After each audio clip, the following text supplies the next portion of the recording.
नमस्कार दोस्तों, स्वागत है आपका आपके अपनी YouTube चैनल पर। दोस्तों बात करने वाले हैं एक फर्टिलाइज़र कंपनी है और उस कंपनी के अंदर बड़ा एक्शन इन दिनों देखने को मिल रहा है। देखिए, जब कोई कंपनी हम इस तरीके की पकड़ कर चलते हैं कि शॉर्ट टर्म में पैसा कमा के दे और लॉन्ग टर्म में पैसा कमा के दे, तो उसके पीछे कुछ ऐसी चीज़ें होती हैं जो हमें ज़रूर देख लेनी चाहिए।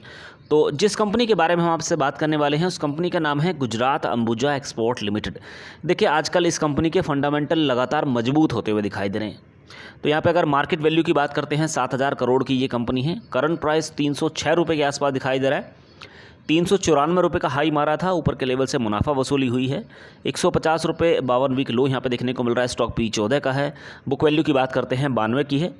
बराबर ये कंपनी हम लोग को डिविडेंड भी दे रही है। ROC 30.5%। ROE की बात करते हैं 25% के आसपास है। फेस वैल्यू 1 रुपये की है।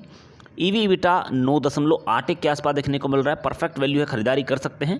फ्री कैश की बात करते हैं 33.9, यानी कि पर 100 पर लगभग 33 रुपये की अर्निंग ये कंपनी यहाँ पे करती हुई दिखाई दे रही है। डेट टू इक्विटी 1 से कम होनी चाहिए, 0.13 के आसपास देखने को मिल रही है।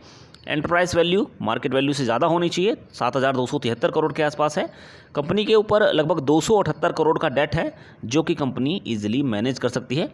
प्राइस टू कैश की बात करते हैं 11.8 यहाँ पे देखने को मिल रहा है। इसी तरीके से दोस्तों अब अगर बात की जाए ईयर ऑन ईयर बेसिस पर जो कंपनी यहाँ पे परफॉर्म कर रही है, तो अभी Q4 के जो नंबर डिक्लेयर हुए थे 4,670 करोड़ की इस कंपनी की सेल्स निकल कर आई। तो ईयर ऑन ईयर बेसिस पर सेल्स के अंदर गिरावट जरूर हुई है, लेकिन लॉन्ग टर्म में सेल्स बढ़ रही है। तो यहाँ से एक संभावना क्रिएट होती है कि कंपनी का ग्रॉस प्रॉफिट यहाँ से बढ़ता हुआ दिखाई दे रहा है। तो उम्मीद यही करेंगे कि आगे आने वाले कुछ सालों के अंदर और भी ग्रोथ इस कंपनी के अंदर हो। खर्चों की बात करते हैं तो खर्चे कुछ ईयर ऑन ईयर बेसिस पर कम होते हुए दिखाई दे रहे हैं। और अगर नेट प्रॉफिट की बात करते हैं तो 475 करोड़ का इस बार निकल कर आया। पिछली बार 338 करोड़ का था। तो देखिए, लगातार मुनाफे के अंदर भी ईयर ऑन ईयर बेसिस पर तेज़ी दिखने को मिल रही है। इसके अलावा दोस्तों अगर कंपनी की बैलेंस शीट के बारे में बात की जाए तो कंपनी के रिजर्व्स लॉन्ग टर्म में बढ़ते हुए दिखाई दे रहे हैं। कंपनी पर लगभग 278 करोड़ की बोरिंग है, जो कि पिछले साल 163 करोड़ के आसपास देखने को मिल रही थी। कंपनी के एसेट भी लॉन्ग टर्म में बढ़ते हुए दिखाई दे रहे हैं। यहाँ से भी कंपनी के अंदर मजबूती देखने को मिल रही है।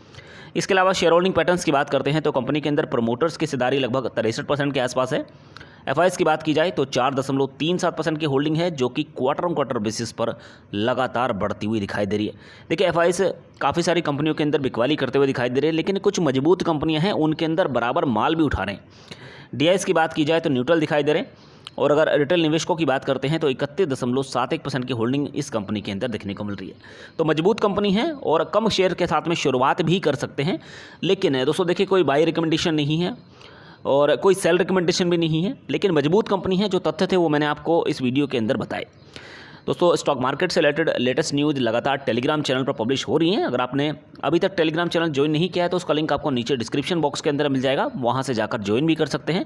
साथ ही में डीमैट अकाउंट ओपन कराना चाहते हैं तो उसका भी लिंक नीचे डिस्क्रिप्शन बॉक्स के अंदर दिया हुआ है।